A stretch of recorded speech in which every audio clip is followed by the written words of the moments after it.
Hello everyone, welcome to our channel where we learn science in the simplest way. इस video में हम sound के second part को cover करेंगे जिसमें हम स्टडी करेंगे साउंड के रिलेटेड एक एक्टिविटी जिसमें हम प्रूव करेंगे कि साउंड को हमेशा एक मीडियम चाहिए होता है ट्रैवल करने के लिए। और इसमें हम स्टडी करेंगे साउंड के कुछ कैरेक्टरिस्टिक्स जैसे कि एम्पलीट्यूड, फ्रीक्वेंसी, वेवलेंथ, ये सब। तो सबसे पहले देखते हैं sound need a medium to travel.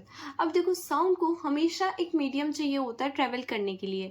अब वो मीडियम चाहे तो गैसेशियस मीडियम भी हो सकता है, चाहे तो सॉलिड मीडियम भी हो सकता है, चाहे तो लिक्विड मीडियम भी हो सकता है। मतलब हमेशा साउंड को एक मीडियम चाहिए होगा। अब इस चीज को प्रूव करने के लिए हमने एक एक्टिविटी करनी है, जिस एक्टिविटी में हमने क्या करना है, एक बेल जार लेना है। आप कोई भी जार ले सकते हो, ठीक है।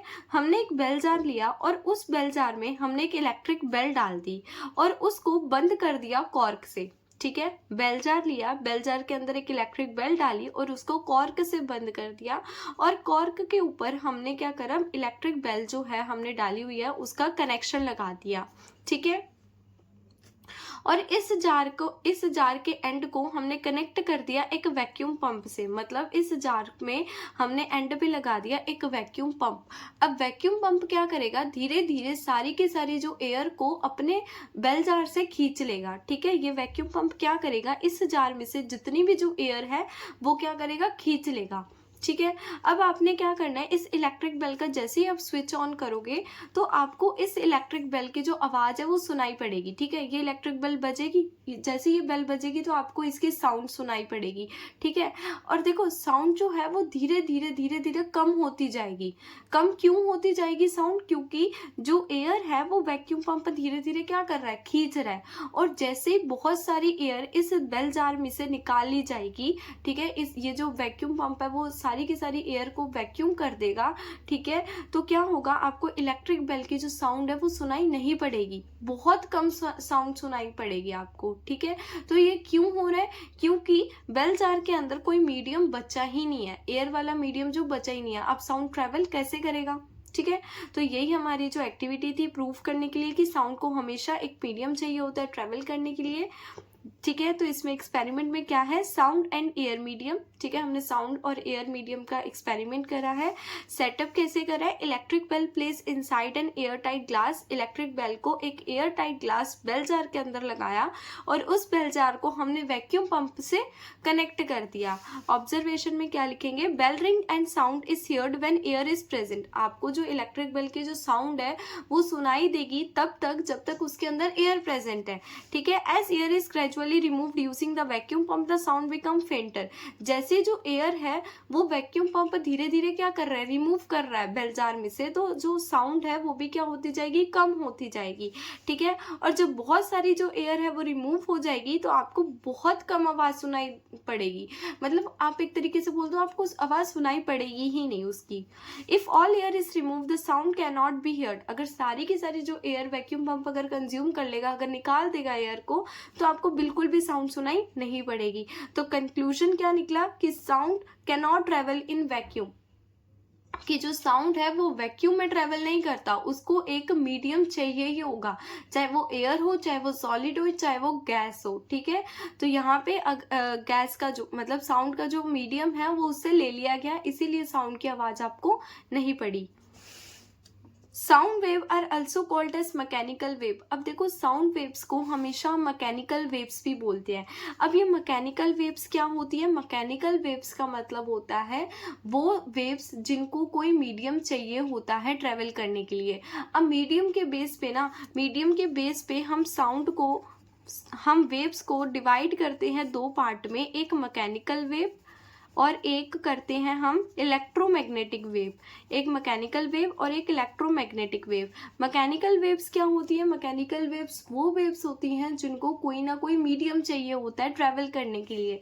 एंड इलेक्ट्रोमैग्नेटिक वेव्स कौन सी होती है, इलेक्ट्रोमैग्नेटिक वेव्स वो वेव्स होती हैं जिनको कोई भी मीडियम की रिक्वायरमेंट नहीं होती ट्रैवल करने के लिए, जैसे लाइट वेव, ठीक है। लाइट की जो वेव्स होती है उनको कोई भी मीडियम नहीं चाहिए होता ट्रैवल करने के लिए, ठीक है। तो मैकेनिकल वेव्स का एग्जांपल है साउंड वेव। साउंड वेव को हम मैकेनिकल वेव्स भी बोलते हैं, क्योंकि जैसे साउंड वेव को भी कोई मीडियम चाहिए ही होता है ट्रैवल करने के लिए, तो वैसे मैकेनिकल वेव को भी चाहिए। तो sound wave are also called mechanical waves because they require a material medium like air to travel, ठीक है, मतलब उसको कोई ना कोई मीडियम चाहिए होगा। इलेक्ट्रोमैग्नेटिक वेव्स क्या होती हैं, that do not need a medium to travel, जिसको कोई भी मीडियम नहीं चाहिए होता है ट्रैवल करने के लिए, ठीक है। देखते हैं साउंड वेव के कैरेक्टरिस्टिक। साउंड वेव के 3 कैरेक्टरिस्टिक होते हैं। सबसे पहला फ्रीक्वेंसी, दूसरा एम्पलीट्यूड एंड तीसरा स्पीड। देखो फ्रीक्वेंसी को स्टार्ट करने से पहले, जैसे कि हमने अपनी प्रीवियस वीडियो में पढ़ा था कि जो कंप्रेशन एंड रेयरफेक्शन जो होते हैं वो क्रस्ट एंड ट्रफ फॉर्म करते हैं। अब ये जो क्रस्ट एंड ट्रफ होते हैं वो देखो क्या होते हैं, हमारा वेव्स का जो डायग्राम होता है, मतलब वेव्स का जो ग्राफ होता है वो कुछ ऐसा होता है, ठीक है।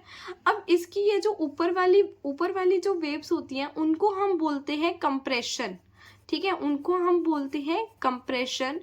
एंड नीचे वाली जो वेव्स होती हैं उनको हम बोलते हैं रेयरफेक्शन, ठीक है। ऊपर वाले वेव्स को क्या बोलेंगे, कंप्रेशन, एंड नीचे वाले को रेयरफेक्शन। अब ये जो कंप्रेशन है ना, इसी कंप्रेशन को हम क्रस्ट बोलते हैं एंड रेयरफेक्शन को हम ट्रफ बोलते हैं। मतलब ये ग्राफ में कंप्रेशन क्या बना रहा है, क्रस्ट बना रहा है, एंड रेयरफेक्शन क्या बना रहा है, नीचे वाले को क्या बोलेंगे, ट्रफ बोलेंगे, ठीक है। तो देखते हैं फ्रीक्वेंसी क्या होता है। Frequency is the number of oscillation, compression and rarefaction that pass a fix point in 1 second. देखो फ्रीक्वेंसी का एक एग्जांपल है, जैसे कि हम पेंडुलम होता है, ठीक है, एक पेंडुलम होता है। पेंडुलम क्या करता है, पहले पेंडुलम इधर जाता है, देन वो अपनी पोजीशन पे आता है दोबारा, फिर वो इधर जाता है, देन वो अपनी पोजीशन पे दोबारा इधर आता है। तो ये पेंडुलम क्या कर रहा है, ये पेंडुलम ऑस्किलेट कर रहा है ना। पेंडुलम पहले इधर गया, देन वो इधर गया, देन अपनी मीन पोजीशन पे दोबारा वापस आया, तो इसको हम बोलते हैं 1 ऑस्किलेशन। फ्रीक्वेंसी का मतलब क्या होता है, फ्रीक्वेंसी का मतलब होता है कि 1 मिनट में कितनी और 1 सेकेंड में कितनी ऑस्किलेशन हो रही है, ठीक है, पर सेकेंड कितनी ऑस्किलेशन हो रही है उसी को हम बोल रहे हैं फ्रीक्वेंसी। मतलब एक ऑब्जेक्ट कितनी बार इधर जा रहा है, कितनी बार इधर जा रहा है, और फिर दोबारा यहाँ पे आ रहा है, इसी को हम बोलते हैं ऑस्किलेशन। एक ऑस्किलेशन कब कंप्लीट होती है, जैसे मान लो ये जो बॉब है, पहले इधर गया, फिर इधर गया, फिर अपनी पोजीशन पे दोबारा आया, इसको बोलेंगे एक ऑस्किलेशन, ठीक है। तो ऐसी कितनी ऑस्किलेशन होंगी कितने सेकंड्स में, उसी को हम बोलते हैं फ्रीक्वेंसी। अब इसी को साउंड वेव के एग्जांपल से समझते हैं। साउंड वेव का मतलब कितनी रेयरफेक्शन एंड कितनी कंप्रेशन होंगी पर सेकंड, उसी को हम फ्रीक्वेंसी बोलेंगे साउंड वेव के अकॉर्डिंग। जैसे कि मान लो हमारा ये स्पीकर है, ठीक है, स्पीकर से कोई आवाज़ निकल रही है, ये कंप्रेशन है एंड ये रेयरफेक्शन है। फ्रीक्वेंसी का मतलब क्या है कि कितनी कंप्रेशन एंड रेयरफेक्शन। यहाँ पे ऑस्किलेशन समझो, यहाँ पे ऑस्किलेशन क्या है, 1 compression and 1 rarefaction equals to 1 oscillation. ये चीज समझ लो कि कंप्रेशन एंड रेयरफेक्शन मिला के एक ऑस्किलेशन होती है। तो पहले एक कंप्रेशन, दूसरा रेयरफेक्शन, इसका मतलब एक ऑस्किलेशन कंप्लीट हो गई, ठीक है, इसका मतलब एक ऑस्किलेशन कंप्लीट हो गई, ठीक है। Frequency is the number of oscillation, it means compression and rarefaction. Frequency की ऐसा यूनिट क्या होती है, फ्रीक्वेंसी की ऐसा यूनिट होती है हर्ट्ज। अब देखो फ्रीक्वेंसी जो होता है वो पिच से रिलेटेड होता है। पिच का मतलब क्या होता है, पिच का मतलब होता है कि किसी की आवाज़ कितनी तीखी है, किसी की आवाज़ कितनी भारी है। जैसे ह्यूमंस की उसमें होता है, ह्यूमंस में क्या होता है, जो फीमेल्स होती है उनकी जो पिच होती है वो काफ़ी ज़्यादा हाई होती है, मतलब उनकी आवाज़ काफ़ी तीखी होती है। एंड जो बॉयज़ होते हैं उनकी जो आवाज़ होती है वो काफ़ी श्रिल सी होती है, ठीक है। अब देखो होता क्या है, जितनी ज़्यादा फ्रीक्वेंसी होती है उतनी ज़्यादा पिच होती है। फीमेल्स में जो फ्रीक्वेंसी होती है वो काफ़ी ज़्यादा होती है, जिनकी वजह से उनकी जो पिच होती है वो भी बहुत ज़्यादा होती है, ठीक है। एंड बॉयज़ में जो फ्रीक्वेंसी होती है वो कम होती है, जिसकी वजह से उनकी जो आवाज़ की पिच है वो भी कम होती है और उनकी आवाज़ श्रिल जैसी होती है, ठीक है, श्रिल साउंड होती है वॉइस की। The time taken to complete 1 oscillation. अब देखो टाइम पीरियड क्या होता है, टाइम पीरियड का मतलब होता है कि एक ऑस्किलेशन कितने टाइम में कंप्लीट हो रही है, that is called time period, ठीक है। और इस टाइम पीरियड को हम रिप्रेजेंट करते हैं कैपिटल टी से। टाइम पीरियड को हम रिप्रेजेंट करते हैं कैपिटल टी से रिप्रेजेंट करते हैं, जिसका फॉर्मूला क्या होता है, टाइम अपॉन में ऑस्किलेशन। टाइम अपॉन में ऑस्किलेशन का मतलब क्या है कि कितनी ऑस्किलेशंस कितने टाइम में हो रही हैं, that is called time period. अब देखो टाइम पीरियड जो होता है वो रेसिप्रोकल होता है किसका, फ्रीक्वेंसी का। ठीक है। अब जितनी ज़्यादा फ्रिक्वेंसी होगी, जितना ज़्यादा किसी की आवाज़ तीखी होगी, उसका जो टाइम पीरियड है वो उतना ही ज़्यादा कम होगा। ठीक है, जो जितना ज़्यादा चिल्ला के बोलता है वो टाइम पीरियड उतना ही ज़्यादा कम ले रहा है। ठीक है, जैसे मान लो फ्रिक्वेंसी ज़्यादा है तो टाइम पीरियड क्या होगा, कम होगा, एंड फ्रिक्वेंसी कम है तो टाइम पीरियड क्या होगा, ज़्यादा होगा। ठीक है, एंड हम साउंड वेव के एग्जांपल में ऑस्किलेशंस को क्या बोलते हैं, one compression and one rarefaction. जब भी हमारा एक कंप्रेशन और एक रेयरफेक्शन कंप्लीट हो जाता है तो that is called one oscillation. ठीक है, इसमें क्वेश्चन देखो कुछ कैसे आते हैं, जैसे कि a tuning fork produces sound wave of frequency 500 hertz. एक ट्यूनिंग फॉर्क है जो कि साउंड वेव को फॉर्म कर रहा है 500 हर्ट्ज की फ्रीक्वेंसी से। कैलकुलेट द टाइम पीरियड, तो इसका टाइम पीरियड कैलकुलेट करना है। टाइम पीरियड जो होता है वो फ्रीक्वेंसी के रेसिप्रोकल होता है। ठीक है, टी इक्वल्स टू 1 में फ्रीक्वेंसी, 1 में 500 इक्वल्स टू कितना आ जाएगा, 0.002 सेकेंड्स। इसमें देखो हमें दो ग्राफ दे रखे हैं, एक ग्राफ दे रखे हैं और एक बी ग्राफ दे रखा है। दोनों ग्राफ में से हमने बताना है कि किसकी फ्रीक्वेंसी जो है वो सबसे ज़्यादा है। अब देखो फ्रीक्वेंसी आप कैसे बताते हो, फ्रीक्वेंसी का मतलब होता है कि कौन कितनी ज़्यादा ऑस्किलेशंस कर रहा है। ठीक है, फ्रीक्वेंसी का मतलब क्या है, नंबर ऑफ ऑस्किलेशन पर सेकेंड। ठीक है, तो जो जितनी ज़्यादा ऑस्किलेशन करेगा उतनी ही ज़्यादा उसकी क्या होगी, फ्रीक्वेंसी होगी। अब ऑस्किलेशन एंड ऑस्किलेशन का मतलब क्या है कि one compression plus one rarefaction. ठीक है, कंप्रेशन क्या होता है, ये वाले पार्ट को हम कंप्रेशन बोलते हैं, ये वाले पार्ट को हम रेयरफेक्शन बोलते हैं। तो पहले कंप्रेशन को काउंट कर लेते हैं। इतना पूरा पार्ट क्या होगा, इतना पूरा पार्ट मतलब यहाँ से लेकर यहाँ तक जो है ये क्या है, ये हमारा वन ऑस्किलेशन है। तो काउंट कर लेते हैं कितनी ऑस्किलेशन है, 1 2 3 4 5 6 7।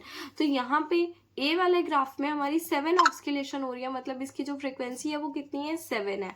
बी वाले ग्राफ में 2 ऑस्किलेशन हो रही है तो इसकी मतलब यहाँ पे इसकी फ्रीक्वेंसी 2 है। तो फ्रीक्वेंसी कितनी ज़्यादा होगी, ए ग्राफ की फ्रीक्वेंसी ज़्यादा है as compare to the B graph. अब देखो नेक्स्ट क्वेश्चन है, the frequency of a source of a sound is 100 hertz. मतलब एक साउंड की सोर्स है, मतलब एक सोर्स की जो साउंड है वो 100 हर्ट्ज है। How many times does it vibrate in a minute, तो वो एक मिनट में कितना वाइब्रेट करेगा। तो फ्रीक्वेंसी कितनी दे रखी है उस सोर्स की, 100 हर्ट्ज दे रखी है। 100 हर्ट्ज का मतलब क्या है कि वो एक सेकेंड में 100 ऑस्किलेशन कंप्लीट कर रहा है। मतलब कि एक सोर्स की जो साउंड है उसकी जो फ्रीक्वेंसी है उसकी 100 हर्ट्ज है। ठीक है, फ्रीक्वेंसी 100 हर्ट्ज होने का मतलब क्या है कि वो एक सेकेंड में 100 ऑस्किलेशन कंप्लीट कर रहा है। ठीक है, हमने बताना है कि वो एक मिनट में कितनी ऑस्किलेशंस कंप्लीट करेगा।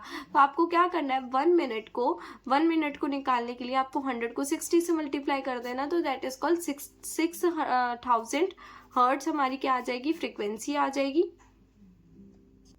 इसका मतलब वो एक मिनट में 6000 ऑस्किलेशंस कंप्लीट करेगा। अब देखते हैं वेवलेंथ क्या होता है। वेवलेंथ देखो, वेवलेंथ का मतलब होता है एक कंप्रेशन एंड एक रियर फ्रैक्शन जब कवर होता है, मतलब एक कंप्रेशन एंड एक रियर फ्रैक्शन जो होता है जब ये कवर हो जाता है, इसी को हम बोलते हैं वेवलेंथ। इसका जो पूरा डिस्टेंस होता है इसको हम बोलते हैं वेवलेंथ। मतलब यहाँ से यहाँ तक के डिस्टेंस को हम क्या बोलते हैं, वेवलेंथ बोलते हैं। एंड वेवलेंथ को रिप्रेजेंट करते हैं लैम्डा से। ठीक है, यहाँ से लेकर यहाँ तक का जो डिस्टेंस होगा इसको हम बोलेंगे वेवलेंथ। या आप बोल सकते हो दो कंप्रेशन, या तो आप वेवलेंथ का मतलब होता है एक कंप्रेशन एंड एक रियर फ्रैक्शन, इनको मिला के भी हम वेवलेंथ बोलते हैं, मतलब इनका डिस्टेंस को भी हम वेवलेंथ बोलते हैं। या आप ये भी बोल सकते हो दो कंप्रेशन के बीच का जो डिस्टेंस होता है उसको भी हम वेवलेंथ बोलते हैं। दो कंप्रेशन का मतलब ये कंप्रेशन है एंड ये कंप्रेशन है, मतलब यहाँ से लेकर यहाँ तक के डिस्टेंस को भी हम क्या बोलेंगे, वेवलेंथ बोलेंगे। तो ठीक है, distance between 2 consecutive crust and 2 consecutive trough और 2 कॉन्जिक्यूटिव कंप्रेशन और 2 कॉन्जिक्यूटिव रियर फ्रैक्शन, इन्हीं को हम क्या बोलते हैं, वेवलेंथ बोलते हैं। ठीक है, वेवलेंथ देखो, वेवलेंथ है क्या, वेवलेंथ है हमारा डिस्टेंस है। वेवलेंथ हमारा क्या है, डिस्टेंस है। तो डिस्टेंस को हम किस में रिप्रेजेंट करते हैं, डिस्टेंस को रिप्रेजेंट करते हैं मीटर में। ठीक है,